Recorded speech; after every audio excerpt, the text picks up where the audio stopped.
तलाक की बात आज पूरी तरह तय हो चुकी थी। प्रातः ही दोनों बच्चों को मसूरी स्कूल में भेज देना है। वह दोनों खूब खुश है कि प्रातः स्कूल मसूरी जा रहे हैं, जहां उनके इतने सारे मित्र पहले ही चले गए हैं। उन बेचारों को क्या पता कि उन्हें मसूरी भेजने के निर्णय के साथ ही उनके माता पिता भी अलग हो रहे हैं। उनका यह घर हमेशा के लिए छूट रहा है। इस समय पत्नी भी ऊपर के कमरे में नहीं है, वह शायद नीचे कहीं अपना सामान ठीक कर रही होगी। सब सोच विचार कर ही हम दोनों ने यह फैसला किया है, दोनों बच्चे मसूरी में पढ़ेंगे और खर्च भी भेजता रहूँगा। छुट्टियों में वो आधा समय मेरे पास रहेंगे और आधा समय माँ के पास। हम दोनों प्रातः ही घर छोड़ देंगे। मैं तो चला जाऊँगा विनय नगर में एक मित्र के घर में पैंग की गेस्ट की तरह, और पत्नी चली जाएगी अपने स्कूल के क्वार्टर में, जहाँ वहाँ साथ ही हॉस्टल की मेंटेन का कार्य संभाल सके। पत्नी को भी मैं आर्थिक सहायता देने का इच्छुक था, पर उसके स्वाभिमान को चोट पहुंचाती। वैसे मेंटन एवं अध्यापिका के नाते उसे इतना वेतन मिल जाता है जो उसके लिए काफ़ी है। आज की रात इस छत के नीचे हमारे परिवार की अंतिम रात थी। मैं इस घर को रख सकता था, पर इसके साथ वैवाहिक जीवन के 11 वर्षों की इतनी स्मृतियाँ जुड़ी हुई है कि इसे छोड़ देने का निर्णय करना होगा। हम पति पत्नी दोनों कोई छोटे बच्चे नहीं हैं और ना ही भावुकतावश अलग होने का निर्णय किया है। तलाक की बात पहले एक भी 2 बार उठी। हम दोनों ने इन पहलुओं पर विचार किया है। एक ही टूटे हुए शीशे में मुंह देखते रहने की बजाय टुकड़ों में सूरत देखना रहना कम कष्टदायक है, पर वर्षों के साथ की बात याद करके हम अलग होने का साहस नहीं कर पाए। इस बार हमने पहले तय किया कि भावुकता के वश में होकर नहीं विचारेंगे। जब ऐसी बातें उठेगी यही सोचेंगे कि वह दिन कितने अच्छे थे, पर अब नहीं निभती है तो ज़बरदस्ती किसी मुद्दों को घसीटने से क्या लाभ। दोनों एक दूसरे से बेइंतहा प्रेम करते थे, लेकिन जिस तरह आईना पुराना होने पर धुंधला सा हो जाता है, उसी तरह शादी के 11 वर्षों ने हमारे प्रेम के आईने को धुंधला कर दिया था। पहले कभी 2-4 महीने में आपस में झगड़ा हो जाता था तो एक दूसरे से रूठकर दोनों ही खाना छोड़ देते थे, लेकिन कभी हमारे झगड़ों से रात खराब नहीं होती थी। रात को हम अलग अलग मुँह करके लेटते और अंत में मुझे या रेखा को हार मानकर एक दूसरे के पास आ जाना पड़ता। लड़ाई के बाद यह संधि का हर क्षण इतना मज़ेदार होता था कि कभी कभी उसका आनंद लेने के लिए रेखा से झगड़ा मोल लेने का जी चाहता था, लेकिन फिर झगड़े जल्दी जल्दी होने लगे। कभी मैंने साग तरकारी में नमक ज़्यादा होने पर रेखा को जली कटी सुना दी, तो कभी रेखा ने बाज़ार से कोई चीज़ खरीद कर ना लाने पर मुझे आड़े हाथों लिया। जब से 2 जुड़वा बच्चे हुए थे, रेखा उनकी देखभाल मुझसे ज़्यादा करने लगी थी। कुछ दिन तो मैं यह सोचकर चुप रहा कि छोटे बच्चे हैं, उनको माँ की देखभाल की पूरी आवश्यकता है, लेकिन जब बच्चे बड़े होकर स्कूल जाने लगे तब रेखा के प्रेम में वह पहले जैसी बात नहीं पाई। मुझे ऐसा लगा रेखा का वह पहला प्रेम बनावटी था। शायद शादी उसने मुझसे सिर्फ संतान उत्पत्ति के लिए ही की थी, या फिर मेरा उसका प्रेम गृहस्थी का बोझ संभाल नहीं सका था। कारण कुछ भी हो, आज हमने फैसला कर लिया है कि अलग अलग हो जाने में ही हमारी भलाई है। ऐसा लगता है अगर हम ज़्यादा दिनों साथ रहे तो किसी दिन हमारा कोई भी मामूली झगड़ा बढ़कर बड़ा भयंकर रूप धारण कर लेगा, और उसी वक्त हमें मनमुटाव के कारण शत्रुओं की तरह एक दूसरे से अलग होना पड़ेगा। इससे कहीं अच्छा है कि हम दोस्ती की तरह राजी खुशी एक दूसरे से अलग होकर रहें। मैं कमरे में बैठा सोच रहा हूँ और अंधेरा बढ़ रहा। मैंने बत्ती जलाने का प्रयत्न किया, लेकिन यह घर है कि अपनी बातें बंद नहीं करता। इसकी दीवारें ज़ोरदार शब्दों में बोलती तो मैं उतने में ही ज़ोरदार शब्दों में उत्तर देता, पर इसकी दीवारें तो केवल धीमे स्वरों में फुसफुसाती है।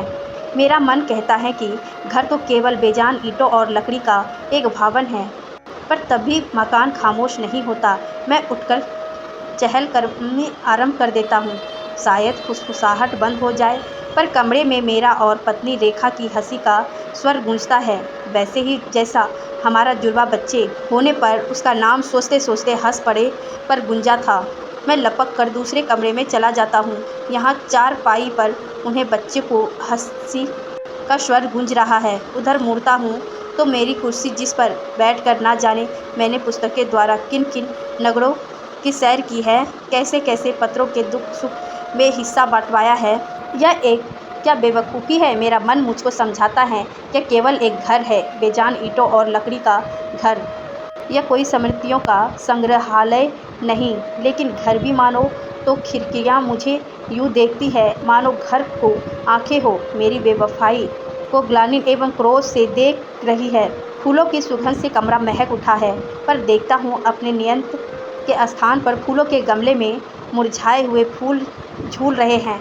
इस कमरे में बैठकर ना जाने कितने गीत गुनगुनाए हैं, कभी बच्चों को बहलाने के लिए, कभी मेरी फरमाइशों को पूरा करने में। क्या उनका ये संगीत इन दीवारों का रंग बदलकर उसके नीचे बंद किया जा सकता है? घर का क्या दोष है?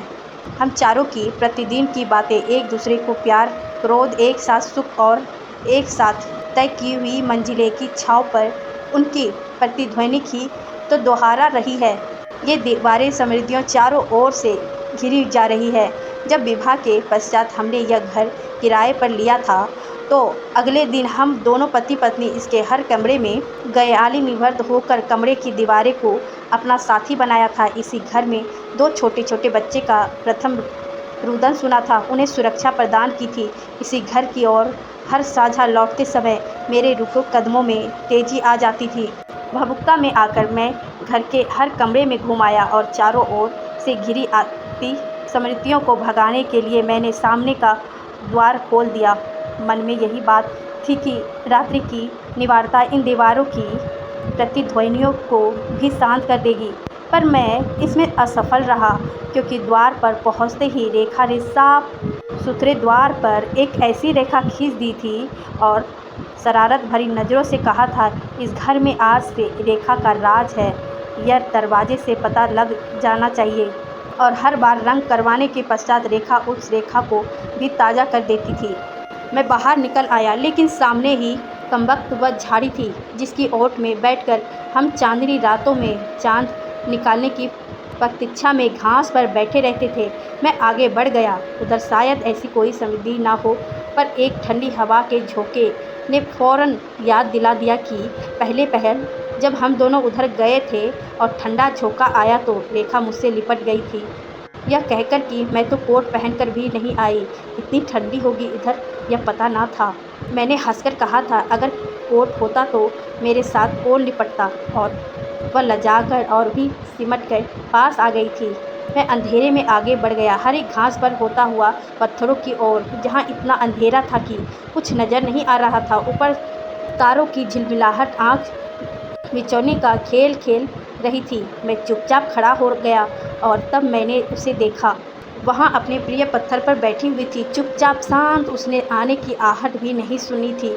मुझे संदेह हुआ कि शायद वह अंधेरे का ही खेल है या वह कुछ मुझे बैठा हुआ लग रहा है। पर इतने में बादल कुछ छूट गए, पर पूरे नहीं।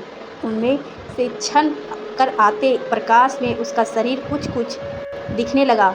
उसके सुनहरे बालों पर चांदी की लहरें खेलने लगी। मैं तो समझा वह अंदर अपना सामान ठीक कर रही होगी, पर याद आया कि सब कमरों में तो मैं घुस आया था, पर वहाँ कहीं ना थी।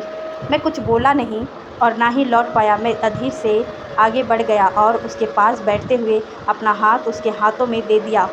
क्या इन दीवारों की प्रतिध्वनियों ने मुझे इस ओर भेजा था? हम दोनों चुप बैठे रहे और मैं सोचता रहा कि वह कौन सी शक्ति थी जिसने हम दोनों को सुनसान नीरव रात्रि में यहाँ एक स्थान पर भेज दिया। उसने बताया, मुझे रुलाई आ रही थी, मेरा गला घुटा जा रहा था और मैं सोच रही थी कि प्रातः हम अलग हो जाएंगे, अपनी अपनी राहों पर चले देंगे, फिर जीवन में कभी मिलन हो या नहीं। अगर ना मिले तो मैं यह तुम्हें कब कह पाऊँगी कि मैं तुम्हें बहुत प्यार करती थी। चुप रहो, मैंने उनके बालों पे हाथ फेरते हुए कहा। अब की उसकी आवश्यकता नहीं रहेगी। सच कहते हुए तुम कह रहे हो मेरे पास आ गए। पर तभी उसे याद आया। बोली, कितनी ठंड है बाहर और तुमने कोट भी नहीं पहना। मैं बोला, अगर कोट पहनता तो तुम्हारे इतने पास ना आता। और हम दोनों ठराका मार कर हंसने लगे। इतने में दोनों उठे और हाथ में हाथ थामे दौड़ पड़े घर की ओर। सबसे पहले उन सब कागज़ों को फाड़ने जिन पर हस्ताक्षर करवाने के लिए सुबह ही हम दोनों ने वकीलों को आना था।